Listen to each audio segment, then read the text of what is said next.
huge story on the back page of The Sun this morning. Ronaldo not on United tour. The United legend has been given additional time off to deal with what's being reported as family issues in Portugal.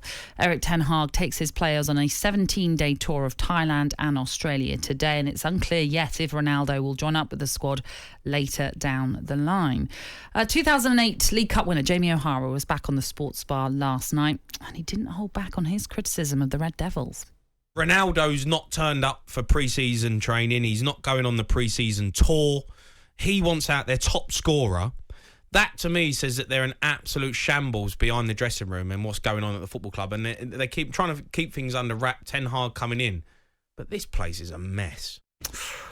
Well, that's quite scathing from Jamie. Is he right, though? Is United a shambles? Is it a mess? I think it's a difficult situation for the football club. You know, you've got your marquee signing from last season that came in with a lot of fanfare, done the business for the club. His numbers speak for themselves, but the season itself was very underwhelming, and not to the standards where Manchester United fans expect of their club. Out of the Champions League, not really having a good run in any of the competitions, and you've got a lot of players that underachieved last season. You know, you talk about Jaden Sancho come in for a lot of money, didn't really do it. I'm really excited to see him play this season because I think he's had a year now to get used to it, and I think we'll see a different Jaden Sancho this coming season.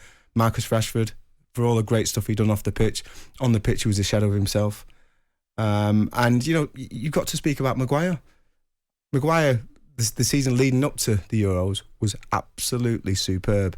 You know, one of the defenders of the year in the Premier League for me. I thought he was excellent, especially off the back of the summer that he'd had, which was difficult. But he's shown real resolve and personality in that season. And then to follow that up after the back of the Euros with a really underwhelming performance. So there's a lot of key players didn't play well, but Cristiano Ronaldo did. And that's the problem he's got, and that's the reason why he doesn't feel he deserves to be in a team that are not competing in the Champions League, because he wants to add to his numbers. Yeah, you know, it's quite selfish, but why do you think he's been at the top for so long? Because he has got that selfish mindset where it's about him. And if the club that he's at have not got the same ambition or the same results that he wants, then he needs to go to another club. And I kind of understand it. You're right to point out, I mean, some of the goals he scored, we spoke about this yesterday, but so pivotal for Manchester United. Especially early on in the season. Well, there were many games where it was his goals that rescued a point or turned a game around for them to win. But are you surprised that Manchester United are still in this place where they haven't signed anybody? There are lots of discussions, supposedly, lots of suggestions that this player is coming in, but we're not seeing anyone actually sign on the dotted line as such. Yeah, Mr. Arnold's having a difficult time getting players over the line. I think the De Jong one, there's a lot of moving parts to that transfer. With Barcelona in the situation that they're in, that makes it complicated. And I think there's other clubs, and it's almost like a domino effect. But the sooner they can get Frankie into the football club, the sooner they can start working on, you know, with the starting 11 that they want to start with at the start of the Premier League season. But yeah, Barcelona with Frankie de Jong, there's obviously unfinished business there regarding finances and his contracts and referrals of payments, which he's owed by the football club due to their financial fair play and their situation at that club. But yeah, I think everyone wants to get that move over the line. The fullback's coming in, the left back, I think that's pretty much confirmed. But yeah, a lack of movement, I think that's been probably the trigger for Cristiano, the fact that they've struggled to get players through the door at Manchester United and at Old Trafford, and that's kind of probably just got in his head a little bit, and he's thought, you know what, just scored 24 goals, 18 Premier League, I've had a share of the Premier League Golden Boot, and I'm being rewarded with that now because the club have underachieved, and I'm going to go and play in the Europa League. It's not. You've got to understand where he's coming from, and he wants to enhance his record in the Champions League and get more goals and break more records, and yeah, you can't blame him for that, being ambitious. Have you seen these supposed new rules that Erik ten Hag has brought in ahead of this new season? I've heard, but go on, remind the listeners. So 5 rules supposedly he has brought in, and that's inevitable. When a new manager comes in, he's always going to want to put a new imprint, a fresh imprint on that squad. Number 1, a ban on alcohol during game week. Makes sense? So you don't drink? No drink in a game week. Basically, game week now is at least 40 weeks, is it? More than 40 weeks. Yeah, you could say that. So he's banning alcohol. Yeah, makes sense. Does it? I can't agree with that, because I think at times some players might like a glass of red wine, which actually is beneficial to some people. Because it's what, a switch off? It helps you relax. I'm not saying a bottle of wine. I'm saying a glass of wine. I hear what you're saying. Helps you relax, helps you take your mind off things, helps you sleep. So I think I don't know if that's a legally binding thing that he can do. Well, these are just the rules that have been put in place. So there's a ban on alcohol. The second one, personal chef bans. You can only have food prepared, if you like, or suggested by the club chefs. Wow. I mean, I understand having a good diet and eating well. And but you'd have thought a personal chef would know a similar sort of thing, because most players will already know what's good for them, what's not good for them. No? Yeah, but I think some cultures, I think it was rumoured Lionel Messi used to have a chef bring a specific beef or steak over from Argentina. Oh, right. And actually, is that beneficial to Lionel Messi? And so I can understand with certain cuisines which are quite fatty, and different cultures have different foods. So I understand where he's coming from. But again, that's what you've been brought up on. And if it's got you to Manchester United, surely it's not that bad for you. But yeah, I understand him wanting the boys to eat healthily and eat the right food, because that's what fuels your body. He will drop any player who is late to training or team meetings without exception. Good. Yeah? Yeah. Without exception. Hold players without accountable. Exception. What if there's a personal reason why you're late? One, live close enough to the training ground where you've got a few routes in and you know what you're doing, and you know where you can make moves if you need to. So that just takes a little bit of preparation, a little bit of organisation. Two, make sure you set off in plenty of time. Why not get there 20, 30 minutes early? Did you do that? Were you always keen to get in? I didn't have them rules to abide by. Okay, but at the end of the day, if you're going to get dropped, it's a big punishment. So you would make sure that if you want to play, you're going to make sure that you're going to be on time. So yeah, no, I understand. That's just like holding players accountable and making sure the standards are very high. Body mass index is going to be checked every month. I imagine that's standard, no? A lot of clubs would do it. Not every month, but I can. Yeah, I think that's just keeping the players on the toes. If you're carrying 4 or 5 pounds, that's going to obviously work your heart and lungs harder. It's going to work your muscles harder. The recovery is going to be slower.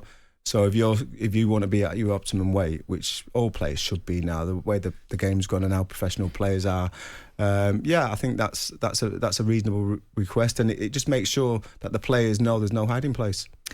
And this one, I suppose, for me, is the one that I'm a little bit like, not quite sure about this one. But it says all player grievances must be run past him, and his United squad are not allowed to talk to agents or other sources when they are unhappy.